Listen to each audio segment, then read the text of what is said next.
semuanya, perkenalkan saya Aprilia Sasmila, mahasiswi program studi pendidikan agama Islam Universitas Singapura Bangsa, Karawang. Di video ini, saya akan sedikit membahas tentang filsafat ilmu.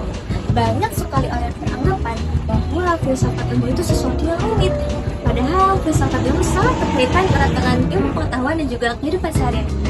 Untuk itu, saya sudah menyiapkan beberapa pertanyaan yang akan saya ajukan kepada 3 narasumber yang berbeda agar kita bisa melihat sudut pandang dari mereka. Baik Kak, kalau misalkan kita ngomongin filsafat ilmu nih, kan terlintas ya kebanyakan di pikiran orang filsafat ilmu itu teori-teori yang sulit dipahami.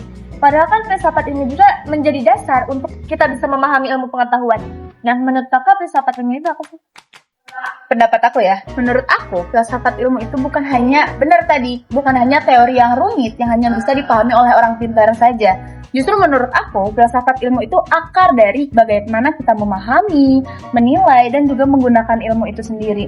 Nah, kalau misalkan diibaratkan filsafat ilmu itu diibaratkan sebuah fondasi pembangunan di keilmuan.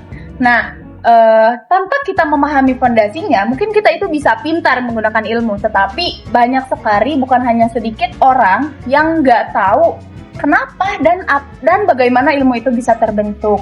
Nah, justru dari sini filsafat ilmu itu menuntun kita untuk tidak hanya menjadi pengguna fasik ilmu, tetapi menjadi orang yang kritis dalam ilmu itu tersebut. Gitu kan.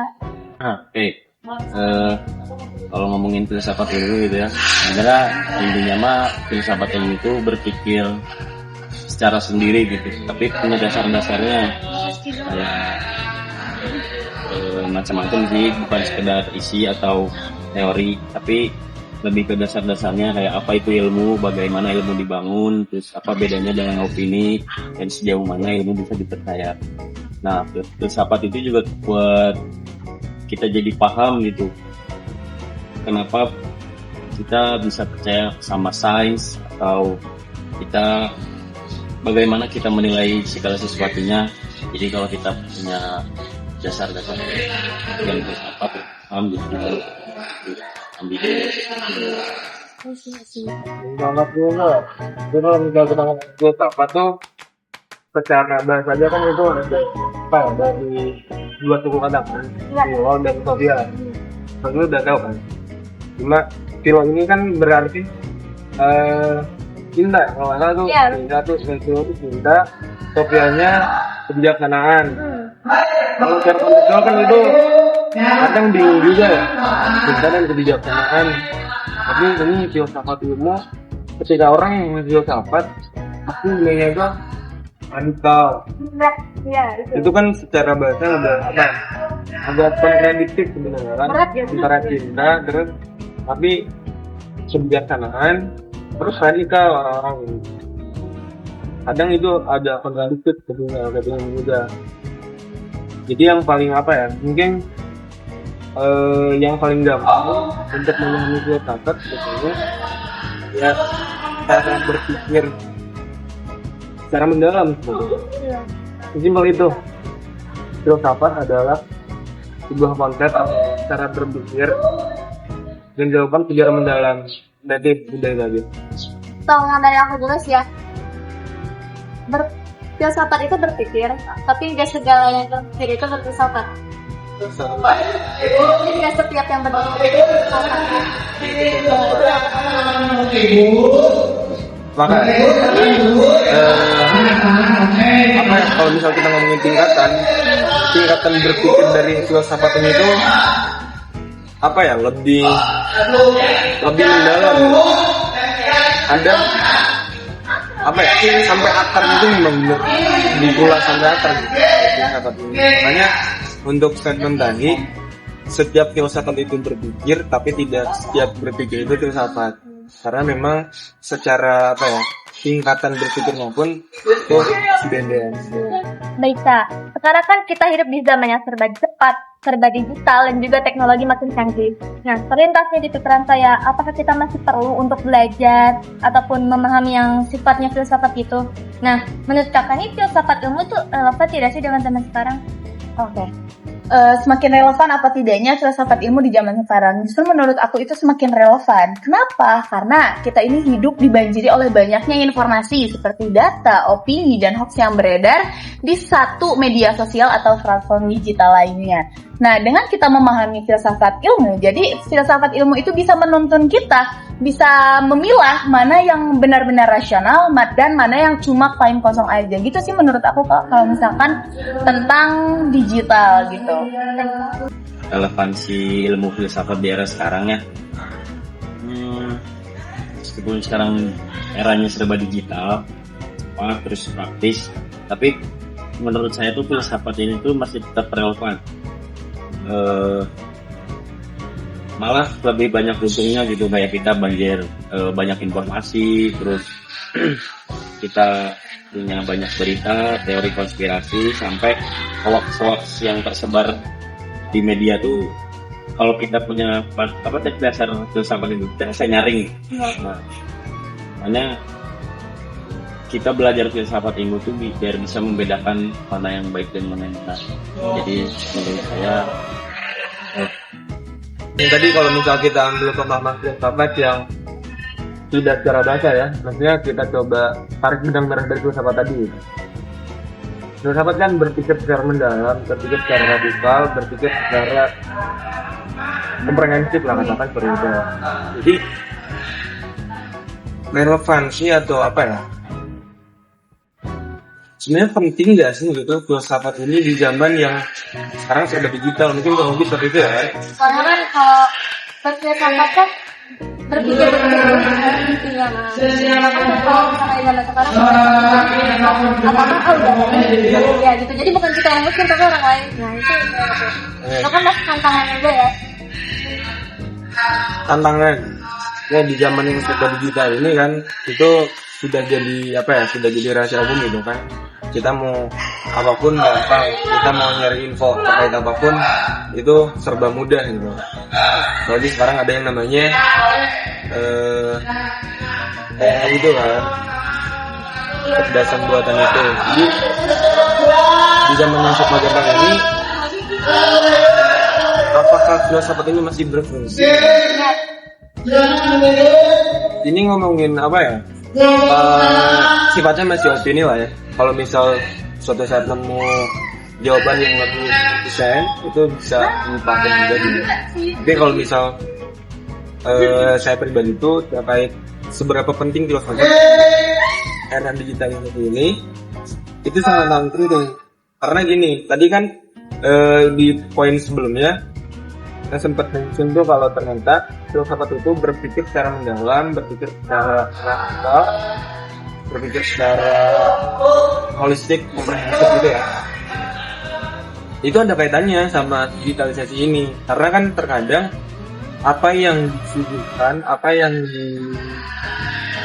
ditampilkan riset di AI ini, itu kadang kan perlu ada yang namanya check and recheck kan. Perlu ada riset mendalam juga kan, apakah memang secara keabsahan sudah terbukti dari data yang data yang dari ini. Nah, di sanalah peran filsafat gitu. Kalau misalnya kita ngomong filsafat yang pembahasan secara mendalam ya, nah di sana peran filsafat. Jadi yang tadi berpikir secara mendalam, makanya apa yang kita temuin di AI ini, di data AI ini, kita coba cek lagi, kita kupas tuntas lagi apakah data yang diberikan ini memang sudah terrealisasi keabsahannya atau masih pertanyakan gitu. Perannya itu di sana mungkin. Kalau menurut saya pribadi ya, tapi lagi-lagi kalau misal suatu saat nemu jawaban atau data yang lebih akurat itu mana? Kalau kita amati ya Kak, seiring berubahnya zaman, pasti kan banyak ilmu-ilmu yang berkembang, ilmu-ilmu baru, ataupun berita-berita yang akan banjir informasi seperti yang sudah Kakak bicarakan tadi. Nah, lalu mahasiswa juga kan jadi salah satu pihak yang sering banget bersinggungan dengan dunia keilmuan. Kakak sebagai mahasiswa pun sendiri pasti tahu, di dunia kampus pasti mahasiswa sering diberikan tugas seperti melakukan riset, membuat karya ilmiah, atau minimal mempunyai cara berpikir yang kritis. Nah, jika berkembangnya ilmu pengetahuan ini dikaitkan dengan filsafat ilmu, menurut kakak, jauh mana kak filsafat ilmu itu bisa ngaruh ke pengembangan ilmu pengetahuan juga? Sebelumnya saya bahas tentang hubungan dulu ya, hubungan filsafat ilmu dengan yang lainnya. Kalau misalkan di filsafat itu bisa disebut dengan mother of change atau ilmu dari mohon maaf atau ibu dari seluruh ilmu pengetahuan. Nah, tapi ilmu filsafat ilmu juga bisa disebut dengan kompas, di mana ia bisa mengarahkan bahwasanya naon anjir maaf, bisa mengarahkan riset, bukan supaya sekedar langsung jawab. Nah, kalau misalkan dihubungkan dengan ilmu pengetahuan lainnya, justru filsafat ilmu itu sebagai mother of change atau ibu dari seluruh ilmu pengetahuan. Nah, tapi selain itu juga, filsafat ilmu itu bisa disebut dengan kompas, di mana ia bisa mengarahkan bukan hanya sekedar riset aja, bukan hanya sekedar kumpulan-kumpulan data yang penting banyak gitu loh. Nah, kalau misalkan ditanya mahasiswa bikin penelitian apa gimana, kan biasanya kalau misalkan mahasiswa itu lebih fokus pada teknisnya ya, seperti survei, wawancara, atau eksperimen. Nah, kita itu jangan cuma sekedar jadi yang penting banyak gitu loh. Jangan kayak gitu, tapi kita itu sebagai mahasiswa harus bisa berpikir kritis bahwasanya penelitian yang kita ini benar-benar apa bisa disebut sebagai karya ilmiah atau hanya cuma data-data atau informasi yang mentah. Jadi kita itu harus bisa berpikir kritis. Menurut aku sih seperti itu ya, Pak. Baik. Jauh mana gitu ya. Filsafat ilmu ini juga punya peran yang besar ya buat ngarahin di mana ilmu kita berkembang. Misalnya tadi riset, kita sih kan itu juga nggak tahu coba-coba riset ini riset itu juga nggak pasaran, tapi pasti ada landasan logikanya, metodenya, sama etikanya. Nah, semua itu kan dibahas di filsafat ilmu. Kalau mahasiswa terbiasa berpikir filosofis, maka si riset ini tuh pasti bakal tersusun dengan rapi lah pastinya, apalah. Terus lebih sistematis, lebih kritis juga tadi kan, makanya nggak gampang terjebak sama asumsi yang salah. Kurang lebih itu sama ya, secara jawaban itu berkembang ilmu, terus tadi kan jalan organisasi yang semua serba gampang kan. Begitupun dengan perkembangan ini, kalau misal tidak dibarengi dengan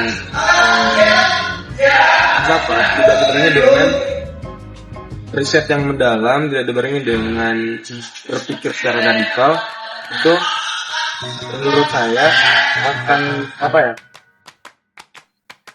susah sebenarnya, karena kan tadi perlu adanya cek secara berkala itu kan. Ya mungkin sama kayak tadi sih, karena kan tadi pemahaman secara mendalam dan juga secara radikal itu fasilitasnya itu kamu bisa. Baik kak, setiap bidang ilmu pengetahuan juga kan pasti punya tantangannya masing-masing.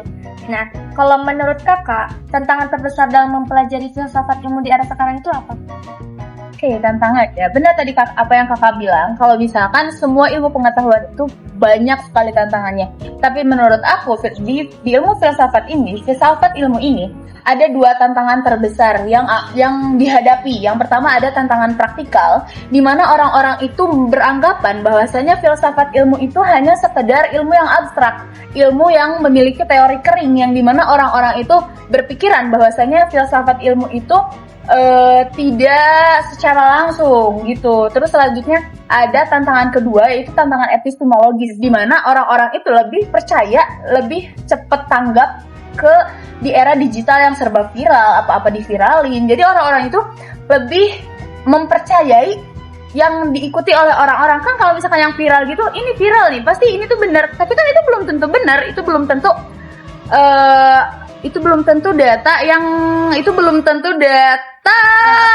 ya betul yang akurat gitu kak. Terima kasih. Sama-sama.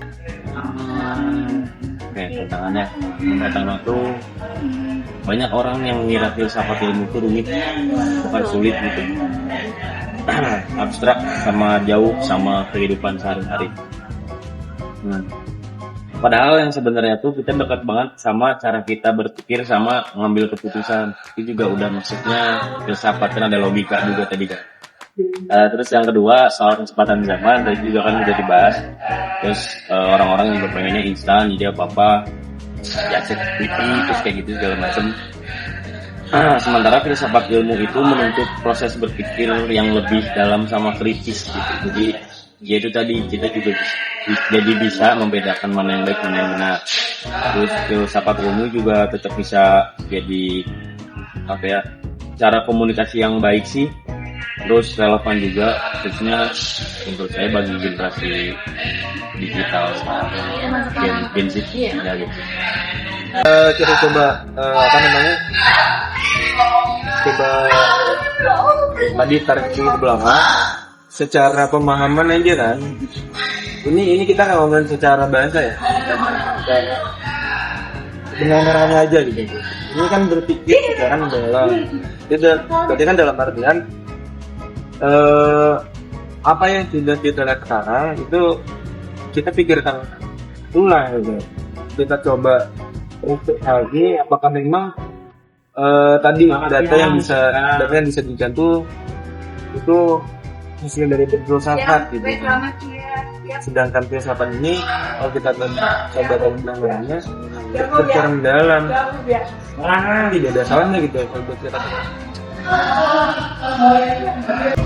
Dari berbagai jawaban yang sudah kita dengar, kita bisa menyimpulkan bahwa filsafat ilmu itu bukan hanya suatu teori yang abstrak, tapi juga bagaimana ilmu itu bisa dipahami, dimaknai, dan juga diterapkan dalam kehidupan sehari-hari.